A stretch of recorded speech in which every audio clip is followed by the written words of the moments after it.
हे everyone, good morning. Welcome back to my mini blog. आज होता संडे आणि मला करायचं होतं हेअर वॉश.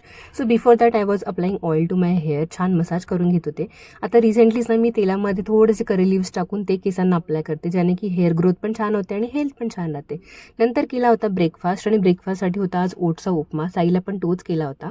त्यानंतर मी आणि साई गेलो होतो खाली फिरायला. आज साईला फिरवायची रिस्पॉन्सिबिलिटी माझी होती, कारण बाबांचा पाय दुखत होता. त्यानंतर आम्ही आलो होतो गार्डनमध्ये बसायला. युजली हे गार्डन इतकं लहान मुलांनी भरलेलं असतं ना आमचं, पण आज कोणीच नव्हतं, त्यामुळे मी आणि साईने इकडे मस्तपैकी टाइम एन्जॉय केला. और यहाँ पे चल रहा है yoga bye R little योगाचार्य.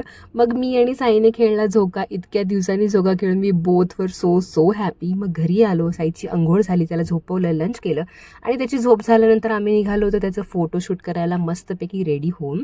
Actually मला त्याचं न्यूबॉर्न फोटोशूट करायचं होतं, बट तेव्हा पॉसिबल नाही झालं. सो आय हॅव डिसाइडेड की त्याचं फर्स्ट बर्थडे शूट करायचं. सो आम्ही इकडे आलो होतो निगडीला त्याचं फोटोशूट करण्यासाठी. And here I was trying to distract him की तो हसेल, छान पोजेस देईल, but he was not ready at all.